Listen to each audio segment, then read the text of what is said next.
সন্দিকৈ ৰাজ্যিক মুক্ত বিশ্ববিদ্যালয়ৰ অধীনত অধ্যয়নৰত যিসকল শিক্ষাৰ্থী বৰ্তমানে ফাৰ্ষ্ট সেমিষ্টাৰ অৰ্থাৎ MA ফাৰ্ষ্ট সেমিষ্টাৰ বা BA ফাৰ্ষ্ট সেমিষ্টাৰৰ পৰীক্ষা দিছে যেটো NEP 2020 সিলেবাস মতে তেওঁলোকৰ কাৰণে এটো নোটিফিকেশন ওলাইছে যে সেকেন্ড সেমিষ্টাৰ পৰীক্ষা কেতিয়া হ'ব বা যিসকলৰ বেক আছে সেকেন্ড সেমিষ্টাৰৰ আগৰ NEP সিলেবাস নহয় তেওঁলোকৰ কাৰণে এই নোটিফিকেশনটো বহুত গুৰুত্বপূৰ্ণ তো বলক চাও নোটিফিকেশনখনত কি লিখা আছে যে কৃষ্ণকান্ত সন্দিকৈ ৰাজ্যিক মুক্ত বিশ্ববিদ্যালয় নোটিফিকেশন চাব পাৰিছে ডেট 27/6/2024 তাৰিখে ওলাইছে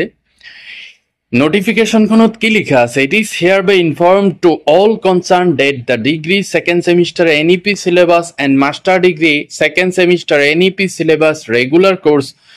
examinations 2024 and back examinations of degree and master degree second semester non-NEP syllabus examination 2024 and degree all course examination 2024 are proposed to commence in August September 2024 অর্থাৎ এই সকলোবিলাক পৰীক্ষা ডিগ্ৰী সেকেন্ড সেমিষ্টাৰ বা master degree second semester যিসকলৰ syllabus NEP আৰু যিসকলৰ syllabus NEP নহয় কিন্তু মাষ্টাৰ ডিগ্ৰী সেকেন্ড সেমিষ্টাৰ বা ডিগ্ৰী সেকেন্ড সেমিষ্টাৰ পৰীক্ষা দিব অৰ্থাৎ বেক থকা যিসকল যোৱা বছৰ এডমিশন মানে last edit first semester exam দিয়া নাই তেওঁলোক বহুত আগৰ তেওঁলোকও কি কৰিব লাগিব তেওঁলোকৰ পৰীক্ষা আগৰ সেপ্টেম্বৰ মাহত হ'ব 2024 বা যিসকলৰ বেক আছিল এটা দুটা পেপাৰত তেওঁলোকেও The learners who desire to appear in the said examination as back candidates will have to pay the required examination fees in online mode as per the dates fixed and mentioned below. Learners need to refer to the note given below. আৰু যিসকলৰ back examination অৰ্থাৎ যিসকলে পৰীক্ষা দিছিলে কিন্তু দুই এটা বিষয়ত হয়তো ক্লিয়াৰ হোৱা নাই তেওঁলোকে এটা ফিজ পেমেন্ট কৰিহে এইটো পৰীক্ষাত বহিব লাগিব আৰু ফৰ্ম এটা ফিল আপ কৰিব লাগিব তো এটো ডেট বিলাক চাব last date of online payment 27/2024 without fine and 28/7/2024 with fine অৰ্থাৎ যিসকলে বেক পৰীক্ষা দিব যিসকলৰ কোনোবা পেপাৰত নট ক্লিয়াৰ আছে তেওঁলোকে অনলাইন পেমেন্ট কৰা লাষ্ট ডেট হ'ব 20/7/2024 আৰু যদি এইটো ডেট পাৰ হৈ যায় তেতিয়া 28 তাৰিখলৈকে 28 জুলাইৰ ভিতৰত দিব পাৰিব কিন্তু তেতিয়া ফাইন দিব লাগিব 20 তাৰিখলৈকে ফাইন নালাগে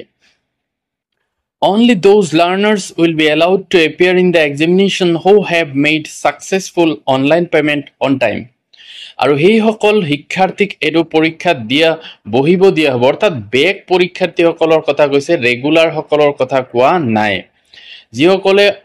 সময়মতে ফিজ পেমেন্ট কৰিব তেওঁলোকে হে বেক পৰীক্ষাত বহিব পাৰিব If any learner has made payment but receipt is not generated she needs to contact the IT cell of the university by sending an email to payments@kkhsou.in আৰু যদি কাৰোবাৰ এনেকুৱা হয় যে পেমেন্ট কৰিছে পেমেন্টটো কাটি দিছে অৰ্থাৎ একাউন্টৰ পৰা পইচাটো গুচি গৈছে কিন্তু ৰিসিপ্ট জেনাৰেট হোৱা নাই তেওঁলোকে IT সেলৰ লগত কন্টাক্ট কৰিব পাৰিব বা তেওঁলোকে মেইল কৰিব পাৰিব payments@kkhsou.in এটোত বা কেতিয়াবা এনেকুৱা হয় আপুনি পেমেন্ট কৰিছে ৰিসিপ্টটো লগে লগে নাহে আপুনি নেক্সট টাইম যেতিয়া লগইন কৰিব তেতিয়া ৰিসিপ্টটো আহি যায় No other mode of contact will be accepted in this regard. গতিকে এই দুটা বাদে অৰ্থাৎ IT সেলত আপুনি ডাইৰেক্ট ফোন কৰি কন্টাক্ট কৰিব পাৰে বা মেইল পঠাব পাৰে ইমেইল এড্ৰেছটো ইয়াৰ বাদে অন্য কোনো ধৰণৰ মানে কন্টাক্ট কৰাৰ তেওঁলোকৰ লগত যোগাযোগ কৰাৰ কোনো ৰাস্তা নাথাকে Learners need not fill up any examination form.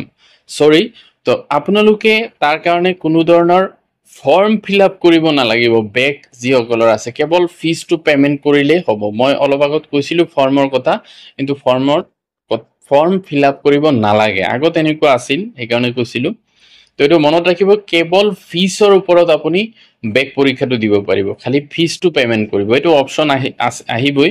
আপুনি যেতিয়া আপোনাৰ এনৰলমেন্ট নাম্বাৰ লিখিব তেতিয়া হয়তো পেমেন্টৰ অপচনটো আহি যাব Note: coordinators are not required to send any hard or soft copy of examination statement to the university. আৰু এইটো কোঅৰ্ডিনেটৰ সকলক কৈছে যে তেওঁলোকে কোনো ধৰণৰ সফট কপি বা হাৰ্ড কপি কি কয় ইউনিভাৰ্সিটিত সাবমিট কৰিব নালাগে পৰীক্ষা সম্পৰ্কীয়। Regular learners of NEP syllabus who have taken online admission in the second semester need not pay the exam fees again and need not fill up examination form. তো এইটো মই অলপ আগতো কৈছো যে যিসকলে এইবাৰ সেকেন্ড সেমিস্টাৰ পৰীক্ষা দিব, যিসকলৰ ফাৰ্স্ট সেমিস্টাৰ সব ঠিকে থাকে আছে,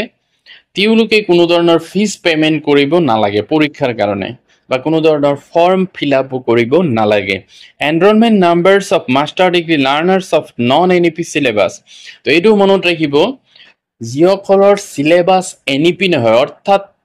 ধৰক যোৱা বছৰ লাষ্টৰ ফালে বা জানুৱাৰী মাহত যিসকলে এডমিশ্যন লৈছে অৰ্থাৎ ফাৰ্স্ট সেমিস্টাৰ পৰীক্ষা দিছে, তেওঁলোকৰ বাদে আগৰ যিসকল আছে সেইসকল হ'ল নন এনইপি সিলেবাস, যিসকলৰ ধৰক এনৰোলমেন্ট নাম্বাৰটো এনেকৈ আৰম্ভ হৈছে 18, 19, 20, 21, 22 বা 231 এৰে আৰম্ভ হৈছে, তেওঁলোক হ'ল non NEP syllabus. Enrolment numbers of degree learners of non NEP syllabus আৰু ডিগ্ৰীৰ ক্ষেত্ৰত অৰ্থাৎ BA বা বিকমৰ ক্ষেত্ৰত যিসকলৰ এনৰোলমেন্ট নাম্বাৰ 17, 18, 19, 20, 21, 22 ৰে আৰম্ভ হৈছে, তেওঁলোক হ'ল non NEP students. All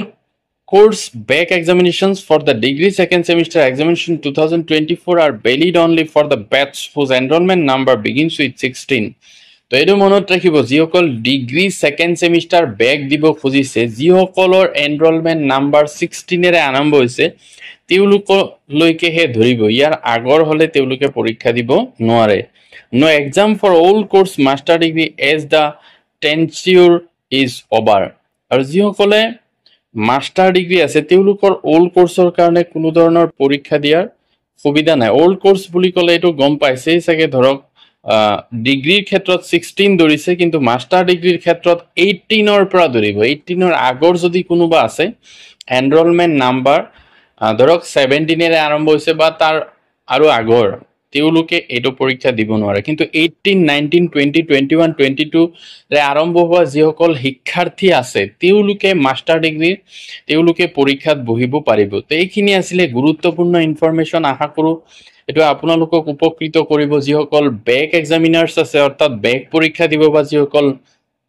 regular পৰীক্ষা দিব।